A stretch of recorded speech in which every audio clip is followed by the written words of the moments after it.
Well, welcome everybody to the Collaborative Commons. Happy New Year. This is our first for 2020. I'm going to be interviewing today Celeste Blackman from the Green Zone Consulting Group. Culture Group. Culture Group. There we go. Thank you for that. And Celeste and I have known each other for a couple years now. She's a part of the Radical Collaboration community, and she'll share a little bit about that. But for those of you who are new to the Collaborative Commons, I believe, Celeste, you've actually invited some of your colleagues to join. So it's been great to see some new faces on there. So the Collaborative Commons, as some of you know, and some of you don't know, is really a resource, a place where people can go for tools, resources, methods, questions. But the idea is to bring people like ourselves together who are in the collaboration space to learn and support each other. So I'm going to be putting some challenges out there in 2020 in terms of collaborative challenges. Like if there's a need or a community has something that we want to do together, how would we bring our skills to confront it? Like I'm working with a gentleman right now who's in the environmental space, and I'll be highlighting him in probably in the next week as well to see if we can get some momentum around his work. So I'm excited for this conversation, Celeste. I appreciate your time, and I'm really excited to jump in because you primarily focus, or you have started to kind of shift your focus around collaboration within groups for women specifically. Is that correct? I wouldn't say I've shifted my focus. I would say I've added a very deliberate, yes. Okay, so well, I'm still doing all the work I've always done with everyone. I love men too. And I have really decided that I want to see if I can have more impact with women. Great. Well, tell us a little about your background, how you got into this space, and then talk about why you made that addition to your focus then. Okay, great. Yeah. Thank you. Let's see. How far back do I go? How did I get into this? Was really Ron and Jim. Some of you, the people in the Commons, may have watched the interview that you did with Jim recently on radical collaboration. And I've had the incredibly good fortune to be partnering with Ron and Jim for a number of years and have had as my mentors teaching me about collaboration. I came to this space because I wanted to collaborate, but discovered I didn't know how. And I found that out when my first marriage ended. And I realized that the best intentions in the world won't close the gap, the knowing-doing gap. And so I really kind of got on a journey of discovery for myself. And what I learned was how much I didn't know. And that led me along a path that first to the human element. And I had the good fortune to work with business consultants of Japan and the human element, and did a number of human elements, which is how I got closer with Ron and Jim and the radical collaboration work. And really just discovered a whole bevy of tools that made my life better.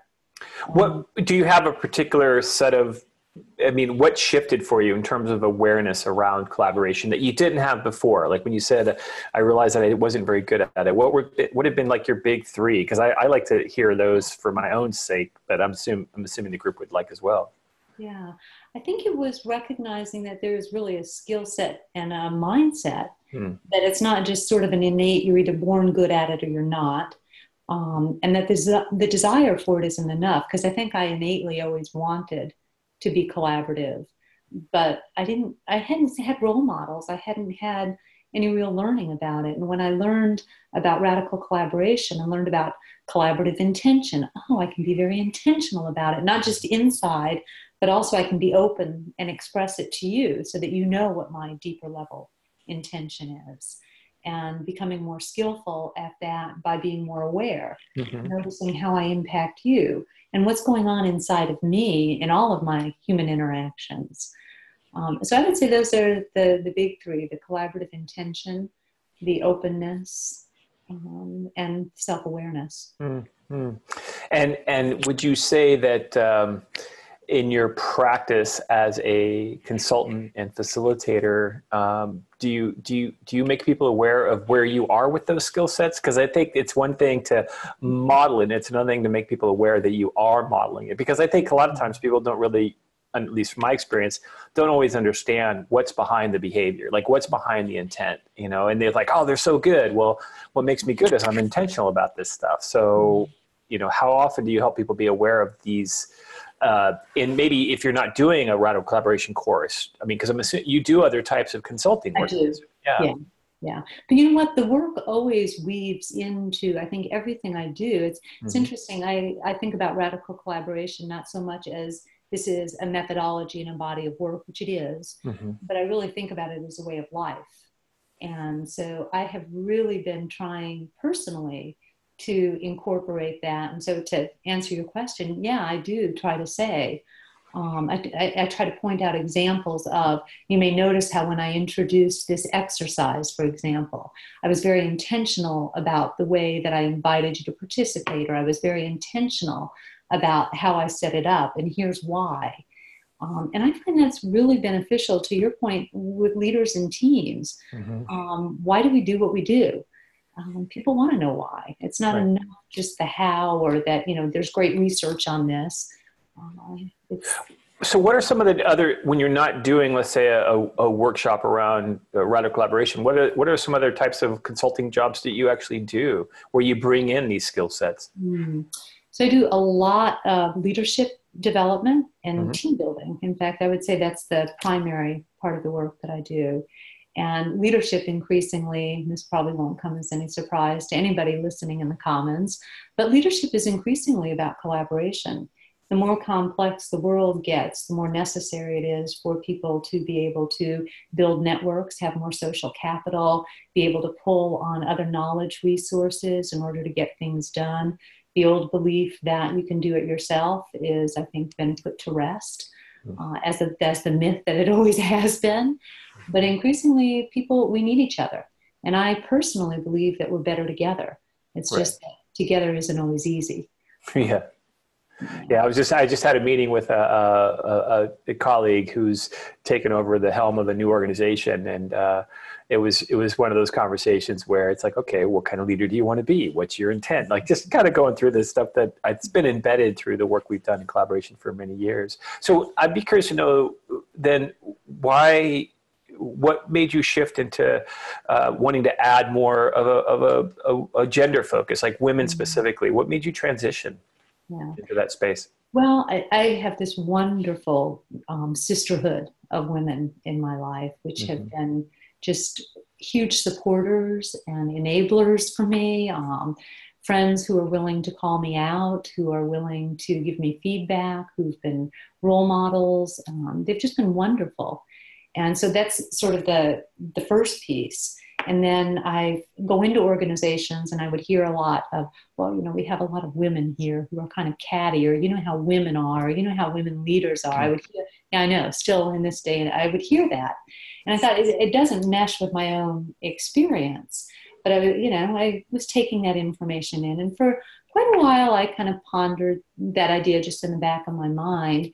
And about 10 years ago, the Dalai Lama made a comment during one of his speeches. He said that Western women would be responsible for saving the planet. And that went in my mind and down my spine in the deepest way, and caused me to really step back and reflect on, well, what does that mean? Yeah. Well, just in the last couple of weeks, they've had a couple statements from some world leaders in the past who mentioned that women are really the future of leadership. I think Obama said it, and I think the Dalai Lama was restated it just a couple weeks ago. I've seen it in a couple different articles now. So I think there is some truth to that. And it's weird that you say that there's still a sense of, when people kind of describe a culture of women as being catty, to me that seems, it just blows my mind. Me too. Me too. And so part of what happened for me is I've been, this has been germinating for some time. When I heard that comment by the Dalai Lama, and I'm hearing it, these days too, that to whom much is given is how I interpret that. That, I've been so fortunate. I've done this work with wonderful people like yourself, Jim and Ron, who've been supportive and role models for me in sharing all the tools and knowledge that they've gained. I mean, we stand on the shoulders of great people. Will Schutz, his work, Ayla Schutz, and the work that she's done, and the role modeling of her as a female leader for me. all of those people have added so much value to my life. And I kind of came away after really chewing on that for a while, thinking someday, someday I'm going to do this work for other women because I am a woman and I feel like I have some innate knowledge plus all these other tools I've gathered that someday, maybe in my retirement is kind of when I thought I will do this. And that seed just germinated. And then in actually 2016 at the election, and watching what was going on around me. And I just said, you know what? Today is the day. Now is the time. And in May 2016, I ran my first radical collaboration for women with the support, the blessing, and the help of Ron and Jim, who have just been, I call them my MSWs. They're men supporting women. And they not only gave their blessing to make this a part of the radical collaboration portfolio, but have helped me along the way thinking through what kinds of things might need to be a little bit different than what we're doing in the traditional radical collaboration. What is different? Because I do want to share this with not just the Commons community, but elsewhere, to other people to kind of say, here's an opportunity for me if I am a woman who's thinking about becoming a leader, or I am a leader and I want to kind of surround myself with other women in the space. What would be different than just going to a radical collaboration course? What have you added to? Because it's a 4-day course, isn't it? A 4-day. It's actually 3.5 days. Okay. So we start on a Tuesday. Well, we start on whatever day we start. Right. We do a half day. So it's 3.5 days, but we also do evenings. So it's an immersion opportunity. And the idea was that so frequently what I would hear I hear this from both men and women, is just how challenging it is to come into a workshop and then be pulled back to their desk or pulled back to a meeting. But particularly what I wanted to create for women was an immersive experiential space. A learning lab really is what we wanted to create, where they could really be away from everything else. Women tends still to be a stress gap between men and women, that the stress for women is higher because there's still a higher workload, a home load, still more time and attention for children and household responsibilities, which is a cognitive load on top of the work that they're already doing. So one of the reasons that I wanted to do it this way, I wanted to not just have the 3 days, but I wanted more time. I wanted to slow everything down in order to create a really safe, comfortable space for exploration and to have the time to go a little bit deeper. I think radical collaboration offers a really deep opportunity for exploration, but we go even a little bit deeper because we have more time. Right.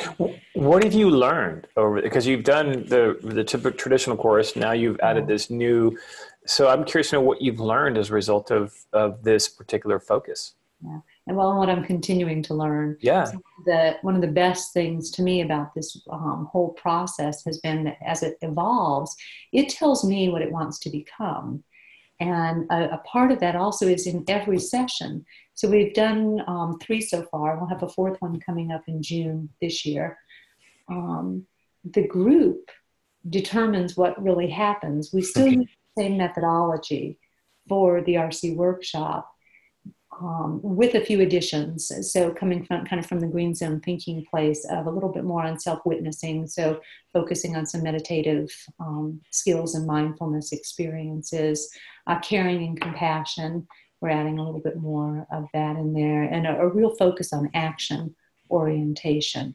So we do have some additional elements in there that we're working on. But giving people more space for that so that they can practice that. I forgot where I was going. I was curious to know, like, what have you learned as a result of this experience? Yeah. I've learned that no 2 workshops are the same. Right.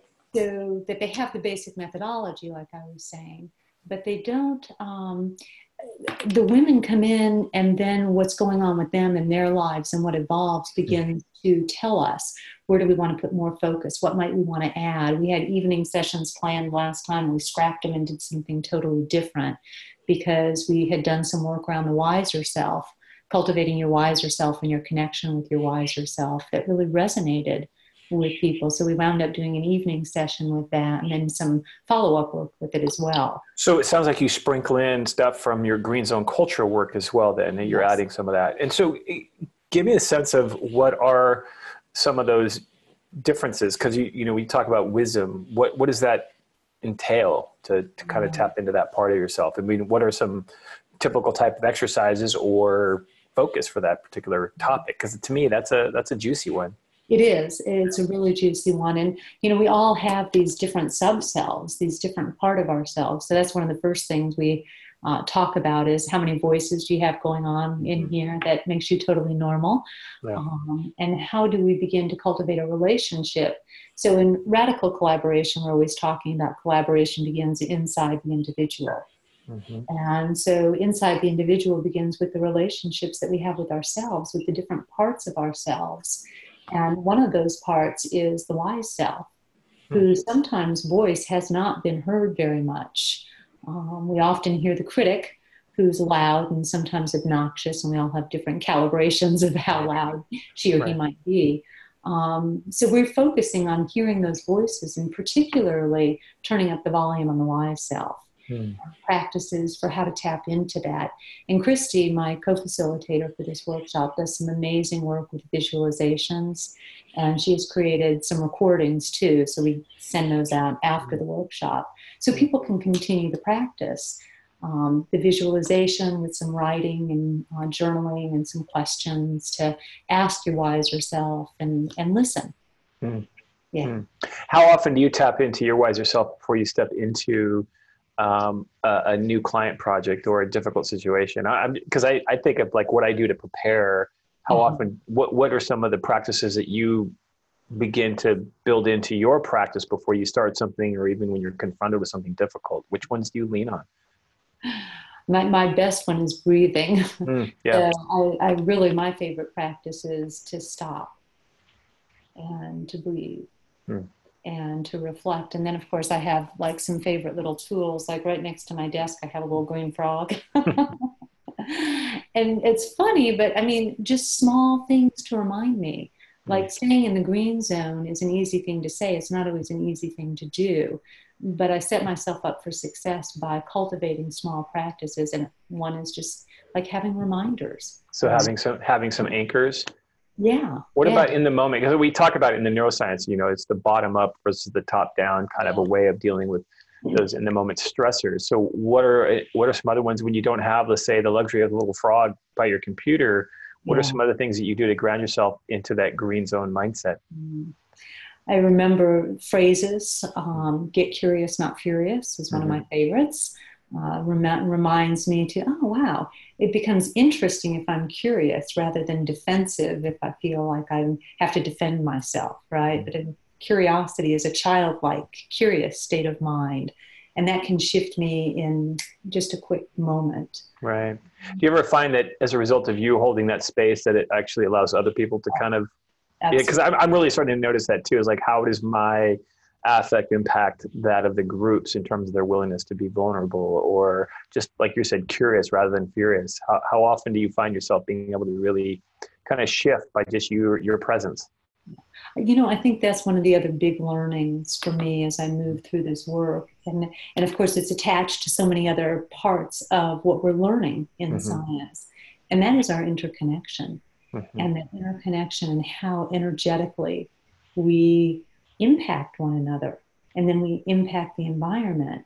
And that we can create this space that, what we call a green zone, which you can really feel energetically what that's like to be in a space where you just relax. And I'll sometimes hear people actually do that. And you can see the shoulders come down and the face soften and the leaning in. And all of that happens not by accident.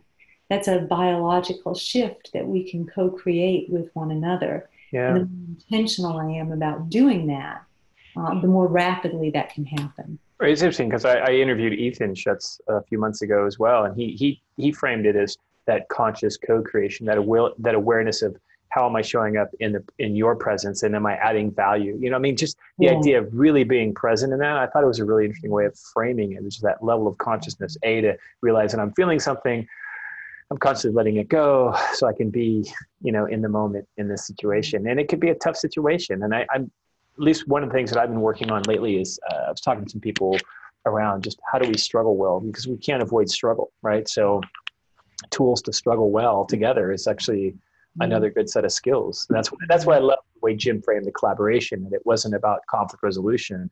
It was about collaboration, like the more of that moving towards. So it doesn't mean it's any easier. Right. It means that the intent is about working together rather than, having more of a negative, nuanced definition of the problem. So I think it's really interesting how language becomes a big part of this. Is there a difference? Let me add one thing to that before you hold the question. Yeah. I just want to add, because you brought up intent a couple of times, and I just don't think we can overemphasize the cultivation of that intention. Mm-hmm. So that even in the moment of struggle, or in the moment of, stepping into a situation like this, I told you when we started this, I'm feeling a little nervous. I don't do this. This is outside of my comfort zone. And my intention, though, as we talked about, you really want to provide something for the people who are coming to the collaborative commons that's valuable and meaningful. And your intention for being here is about offering something that supports the passion of the work that we're doing and gives other people something. That intention began to permeate and override any nervousness, because that was a higher, more meaning. And I think having that intention and sharing that intention allows us to co-create something then that has more meaning. And so then we keep building on that, and it's the scaffolding. Oh. And from there we keep building more. This is what, for me, feels like in the work like the magic. Of course, it's not magic. It's, it's deliberate doing. But the magic starts with the intention, because that plants the seed, and then we nurture it together. Right.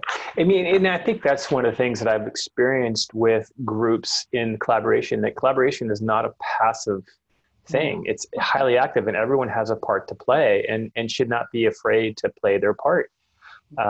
We play with the Fresh Biz game, for example. There's always a movement. There's always a play.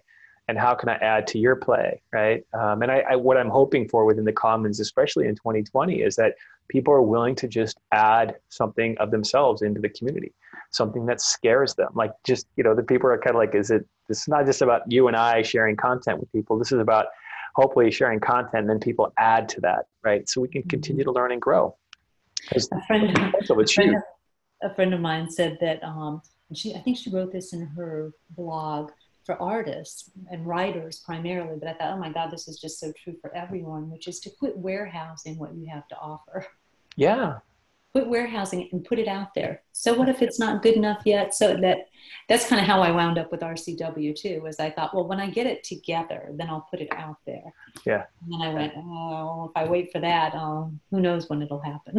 Yeah. I mean, and I think that's a really, especially again, this time of year where people are kind of taking stock into their goals and whatever they want to aspire to be. And it's one of those things where I'm always so curious is there's some people like, not interested. Great. That's their choice. And it doesn't reflect on me at all. It's like, I don't own that. That's they're owning where they are in their life. And I want to honor that. So if you don't like what you're listening to, turn it off and do something else. But the idea is to immerse yourself and to be active in that immersement with a community.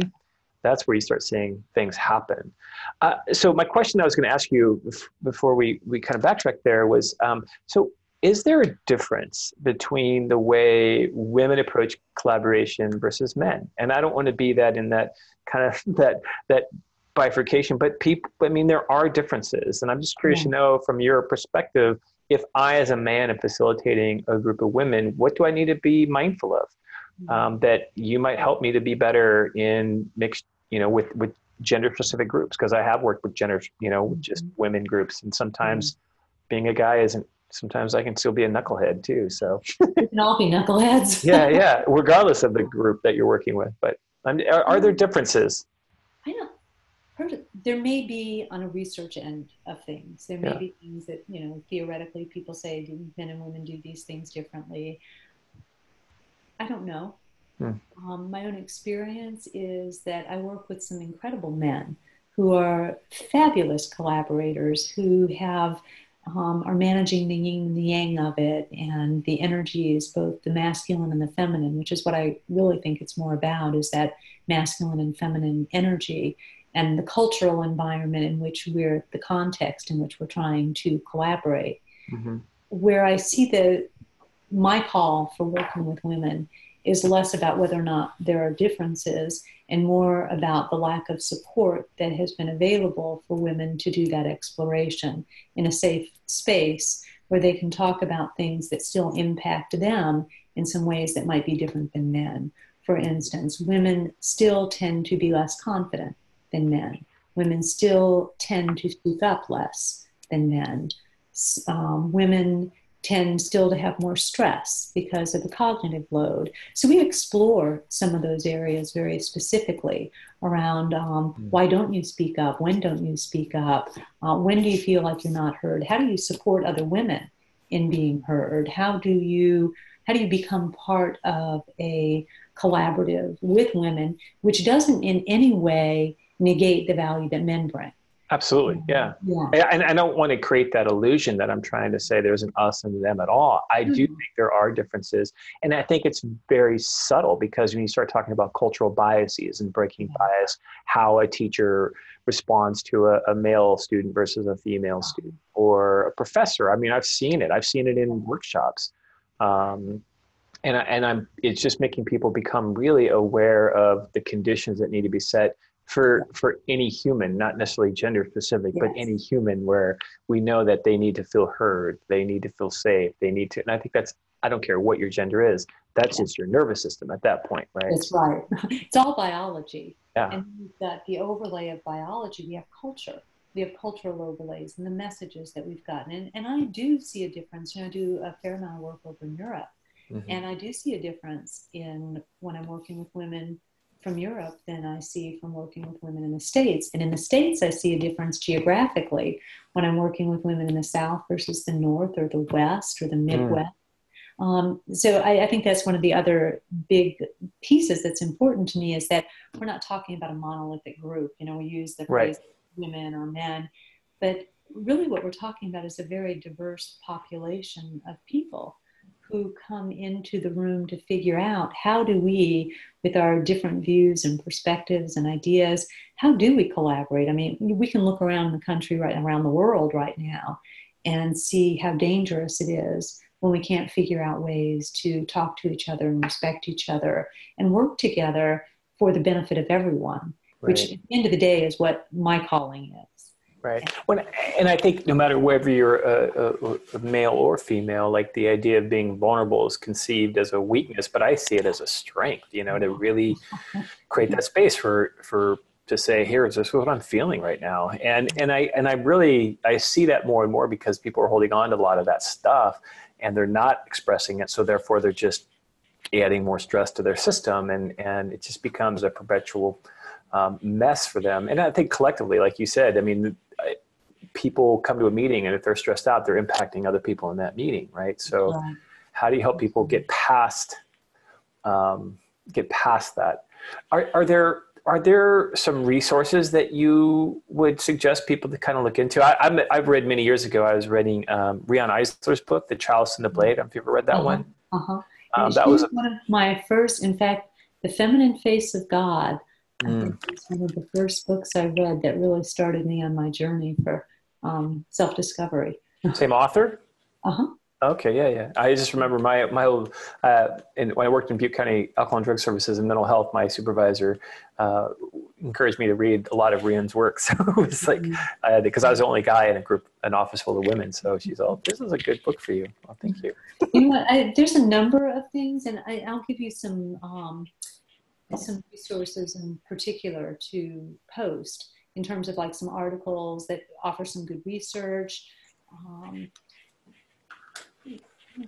of the books I read a year or two ago was, I'm trying to remember the name of it, and I'm looking around my office right now so I can see if I see the title, but it was about, I can't remember. Anyway. It's okay. This is not a memory workshop, so that's good. Good. So I guess as you're also talking too, one of the things you mentioned earlier about, the world that we're in is a bit chaotic and a little bit, well, I don't even know, defensive, if you could say. But what do you go into now, knowing that culturally, we got this kind of this funky dynamic going on around us? How do you go about facilitating groups, knowing that there's this other narrative that typically isn't talked about, but it's definitely it's felt?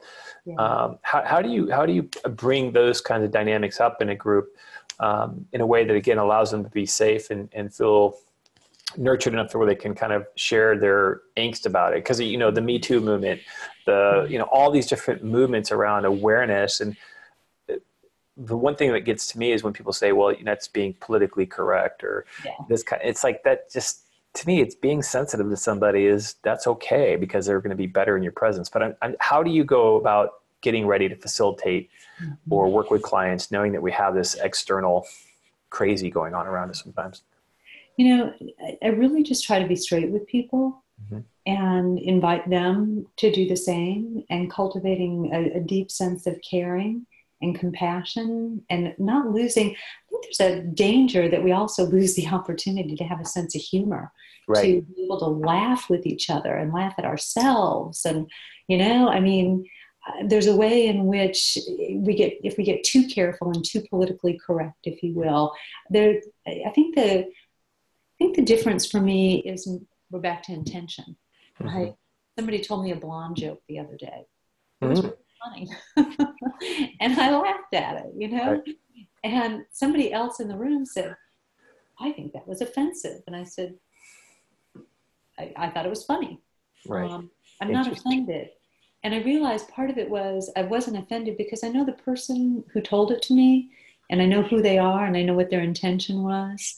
And so there was no threat, and I know who I am, and I didn't feel threatened. So I think the difference becomes if we have enough trust and enough engagement with each other. There are some friends I might retell that joke to. There are others I might not.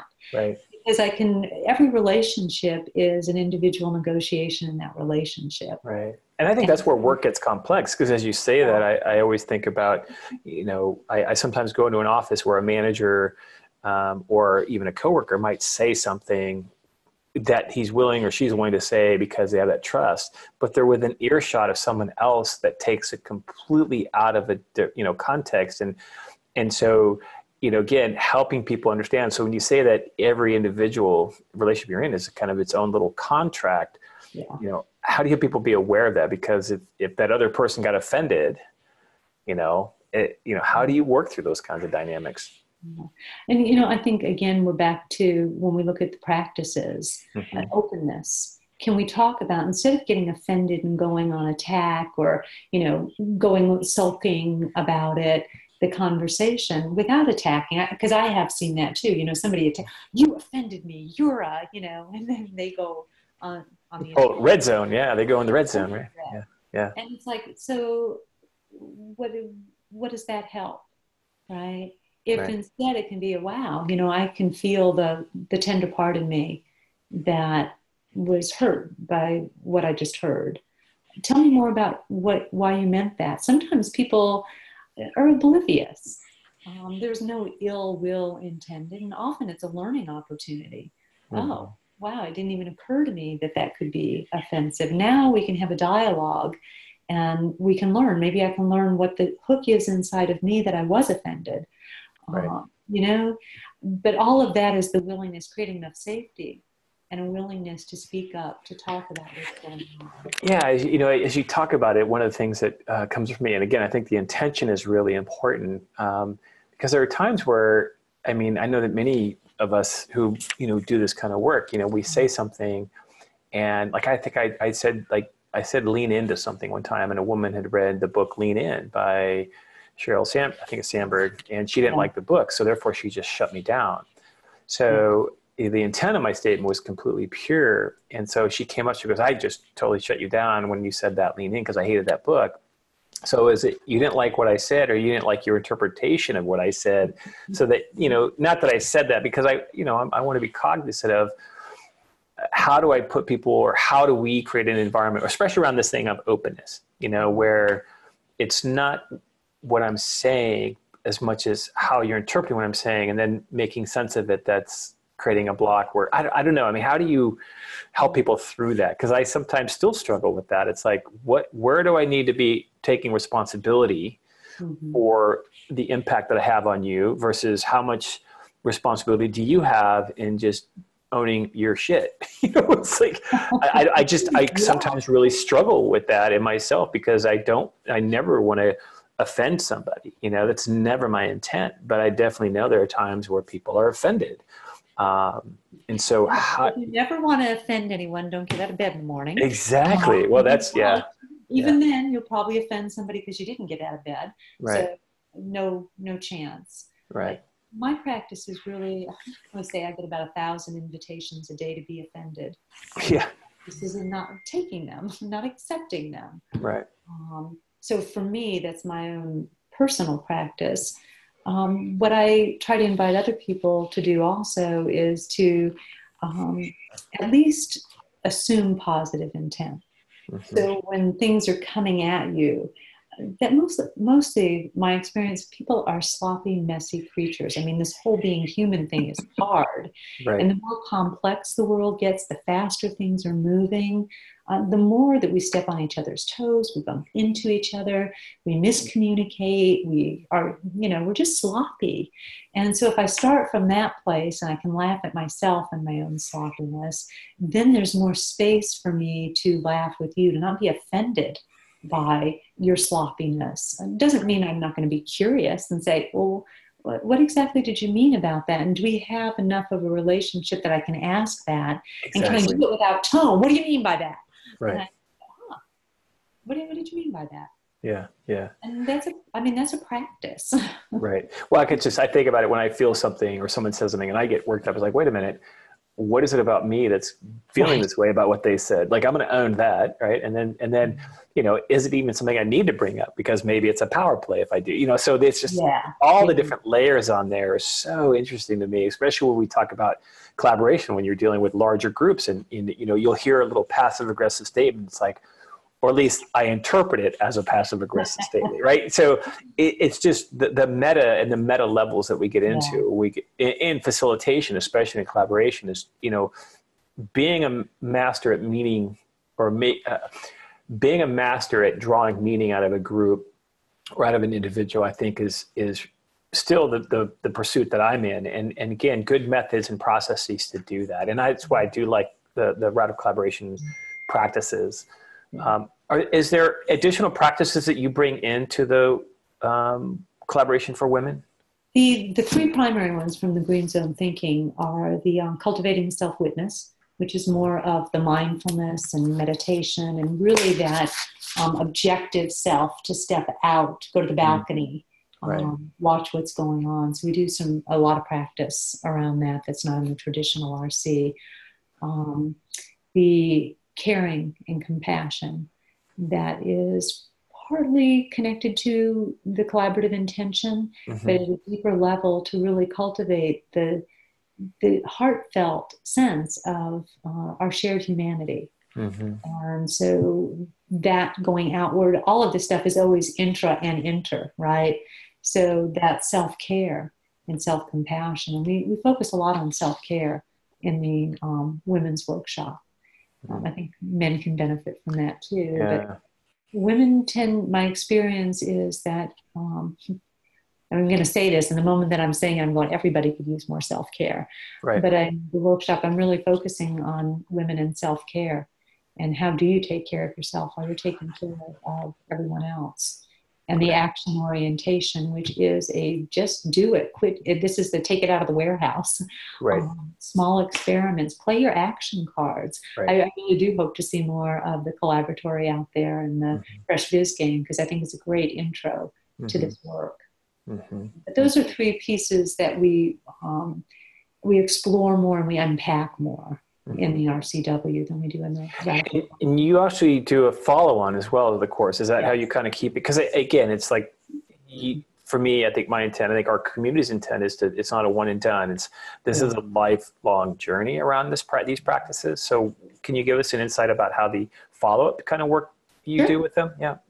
So we do a 6-month follow-up that looks a lot like what you and I are doing right now. It's a Zoom call, and everybody gets on the call, and we usually have, well, not usually, we have a practice for the month. So we have a monthly practice with usually a few ideas of something to try based on one of the practices, sometimes a video or an article or both. And then everybody has a peer coach as well. So they're working with somebody from the workshop. So that they have mutual support there. And that is over and over again, everybody talks about how much they appreciate those monthly calls, that monthly connection, that coming together to share their successes or their struggles, to share ideas. You know, when you do your learning, you do my learning. So everything speeds up much faster. Yeah, so we're doing that. And we may offer some other things. We're still kind of toying around with this, but we've had people asking for, well, what's next? And so we're thinking about, what is next? Maybe a laboratory. Yeah, well, I mean, it's interesting to say, like, so, you know, you give people these experiences and they still want more. Are there particular areas that people want to jump in more deeply? You know, or is it just, again, could you think about those 5 or 6, the practices you added? And I don't know if I asked this of Jim with the Radical Collaboration, but because they all kind of complement each other. But to me, it feels like that openness one is for me, that's. I'm still swimming in there, as it sounds like you are too. Yeah. It's a lifelong journey. Right. Yeah. You know what I think is true? Because this is true for me. Sure. I'm extrapolating this out there and projecting it onto everyone else. I think what's true for me is coming together with like-minded people. The energy of being together for a couple of days with other people who want to go deeper, who want to have deeper dialogues and exploration. It feeds my soul. Yeah. And I think when people get a taste of this work, when they have this experience, when they experience the kind of aliveness that comes with that kind of deep connection, that people often want more of it. And sometimes it is indescribable. It's just sort of like, when people sit in the room and don't want to leave at the end, you know what I mean?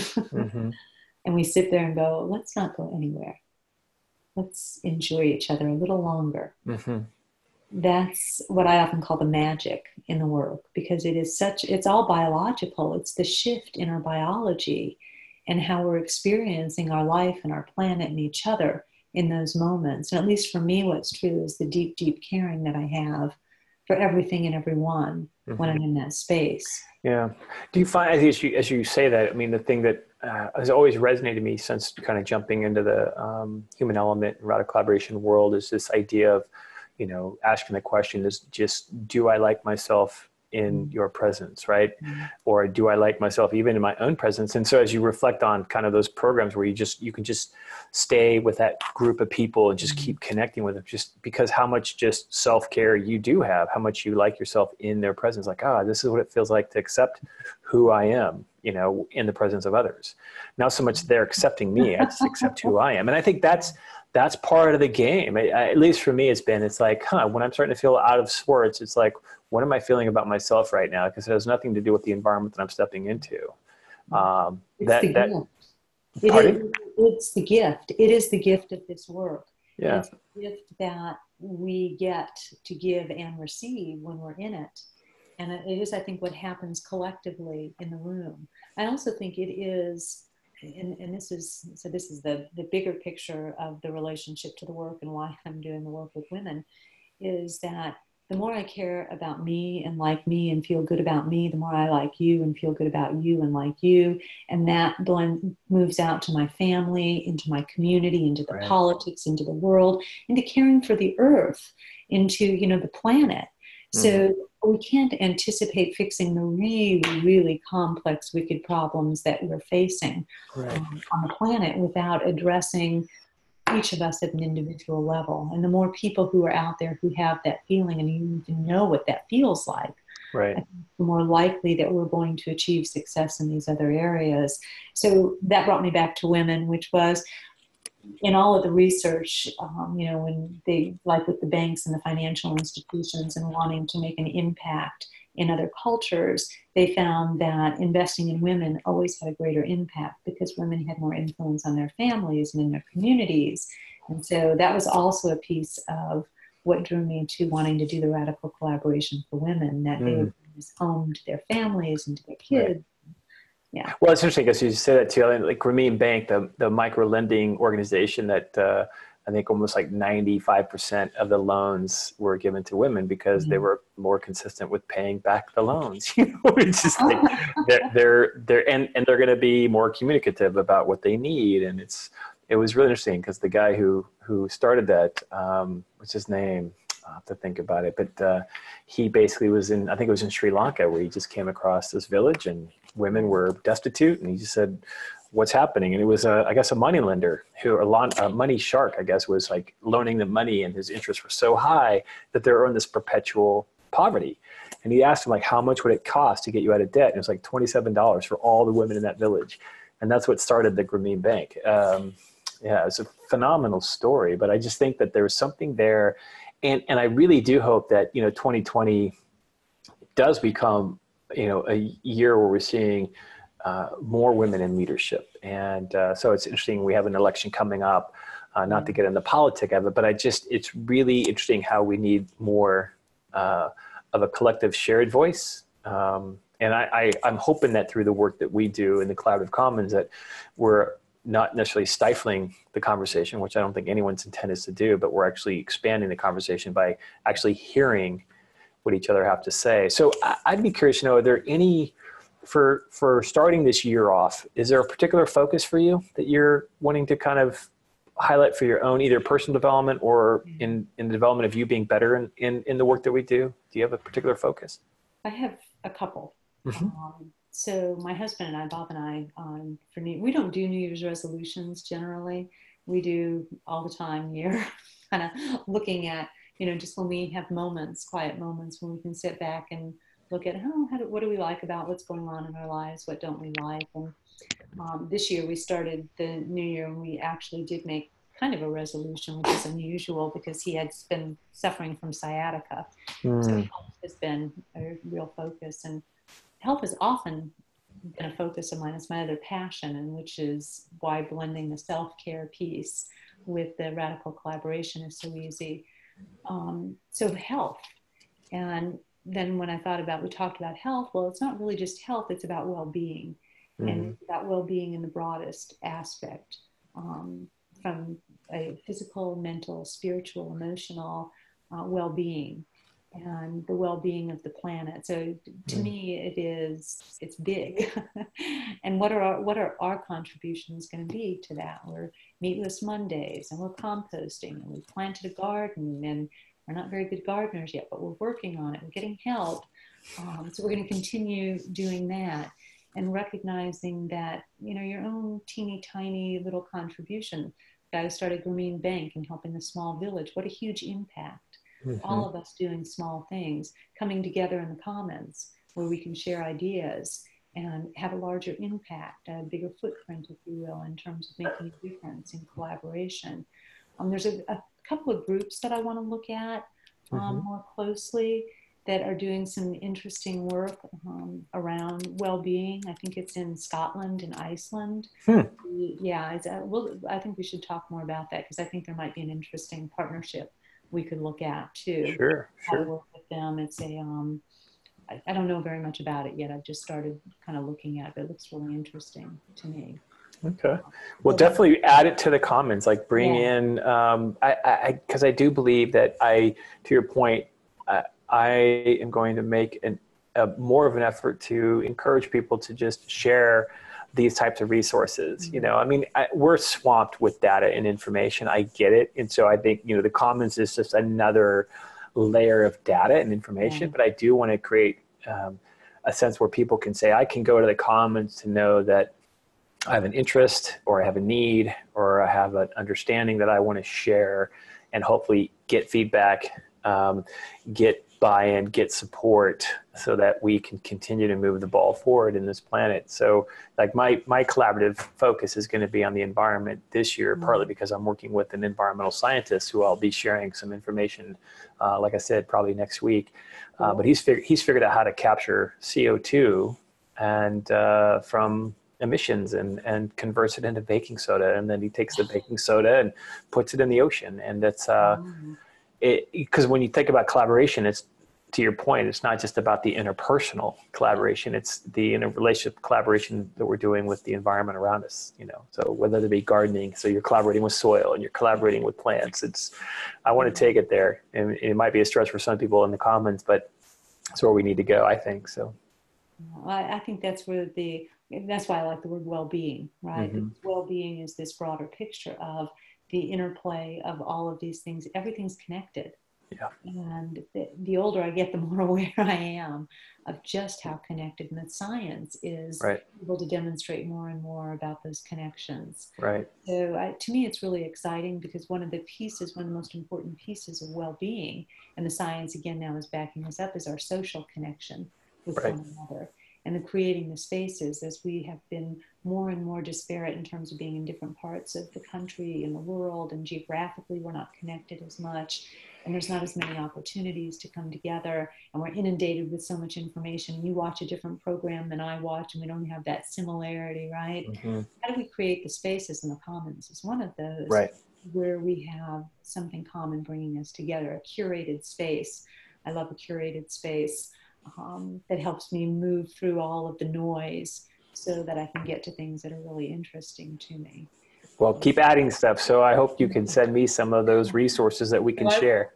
I'll tell you, that was another one of my nephew yesterday on New Year's. I had a conversation with him, and he's great with on social media and everything. And he's at that age where he's more technologically advanced than I am. And he's really good about doing that. And he challenged me to post something once a week. So here I am doing this. So I feel like already in the new year, I'm doing something that pushes my edge, my learning edge and my growth edge a little bit. So thank you. Now I can go tell my nephew. There you go. The others, I actually posted, I reposted something on LinkedIn today, a book list from Adam Grant that has some, I think, some really great book titles on it. Throw it over to the commons then too. You know what? I will. Thank you. Yeah. And that's a great reminder for me, because I am going to try to post more. So you have my word. Okay. And I've already promised my nephew, so now this is twice I'm putting it out there publicly, that I'm going to post more, instead of just reading and go, oh, that was great, and then moving on to the next thing. Yeah. I'm reading a book right now called Indistractable, and it's really about, because we are inundated with information, ways of managing it and organizing it. And it's all, related to the neuroscience. Yeah. But there's a tool called Pocket, I believe, that allows you to take online articles and just store them. So you can read them when you actually set your time aside to do reading, right? So you don't get caught up into the rabbit holes that I think we often find ourselves getting into. So it's really just, how do we structure the space that allows people to kind of, curate their lives with and organize it through that stuff. So anything you send, I'm going to continue to post stuff out there that's going to allow us to also be effective in our own lives with that self-care piece too. So that's great. I'll share that with you. So I will be taking this and like I said, we'll be sharing it with folks. But any other resources or tools that you could think of, or bits of advice that you would share with people that are working in the green zone intent to build the green zone cultures? Yeah. I think it would just be to continue to cultivate the intention. Okay. With intention, and then taking action on that. So don't warehouse what you have to offer. I love that. Even if it's not ready, even if it doesn't feel fully baked yet, put it out there, and that the commons is a safe space to trial it.